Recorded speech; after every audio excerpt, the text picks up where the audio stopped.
Ethan Cole froze mid-step, one hand on the splintered doorframe of his cabin, the other clutching a tin cup he'd filled with water gone warm and metallic.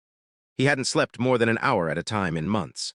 Since the winter took his wife, since the silence moved in and refused to leave. Since it became just him and a 6-month-old baby on a stretch of land, so lonely even God seemed to ride past without stopping.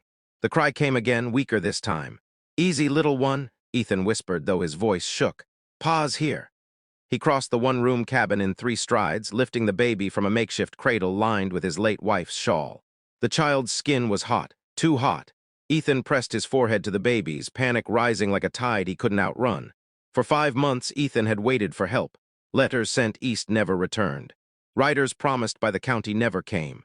Neighbors were a day's ride away if they were still alive. Each morning, he scanned the horizon for dust, for a silhouette, for anything that meant he wasn't alone. Nothing ever answered, until that night.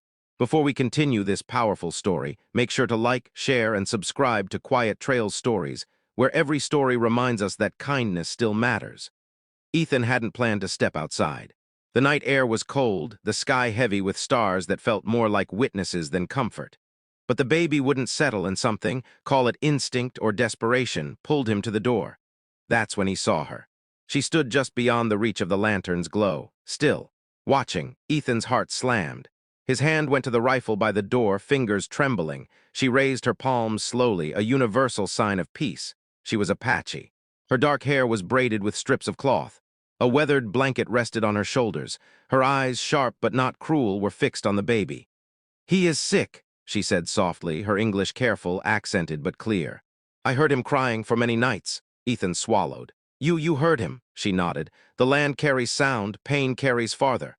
Every warning Ethan had ever heard screamed in his ears. Stories told by men who'd never met an Apache woman, only feared the idea of one. His finger brushed the rifle's stock. But the baby whimpered, a small sound that cut through every prejudice Ethan had left. "I don't know what to do," he said, the truth spilling out. "I tried everything." The woman stepped closer, slow enough that Ethan could stop her if he wanted to. He didn't. She leaned in, placing 2 fingers gently on the baby's wrist, then his chest. Her brow furrowed. "He needs cooling tea," she said. "And milk not from sorrow." Ethan blinked. "Milk not from sorrow?" She met his eyes. "Your grief is heavy. Babies feel that." The words landed like a blow, then softened into something else. Something honest. "My wife died in childbirth," Ethan said quietly. 5 months ago." The woman lowered her gaze. "I lost a daughter once, winter sickness."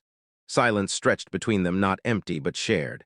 "Will you help him?" Ethan asked. The question cost him more pride than he knew he had left. She nodded once.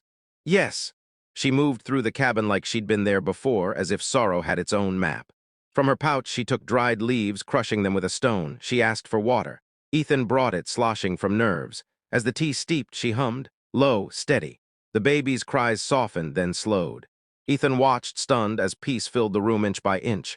"What's your name?" he asked. "Annika," she said. "Yours, Ethan." She handed him the cup. "You feed him, he knows your hands."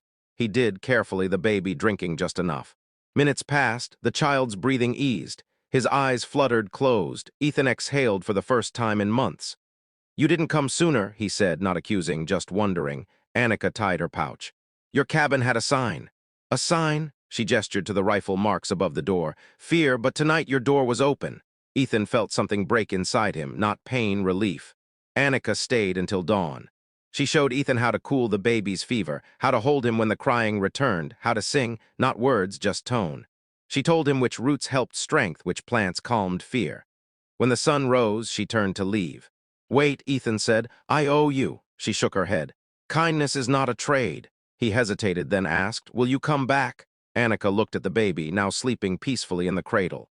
"If he cries, I will hear him." And then she was gone, melting into the land like a prayer answered quietly. Weeks passed.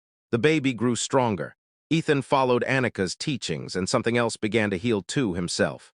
He talked to the baby about his mother, about the world, about the Apache woman who saved them both. One afternoon, riders finally came. County men. A doctor. They praised Ethan's grit, shook his hand, told him he'd done well on his own. Ethan didn't correct them. But that night he left bread and a blanket by the tree line. They were gone by morning. In their place, a small bundle of dried leaves and a single feather. Years later, when the boy was grown and the land less lonely, Ethan would tell the story differently than most. Not about fear, not about rescue, but about a baby's cry crossing 5 months of silence and finding an answer in compassion. Because sometimes, help doesn't come wearing the face you expect.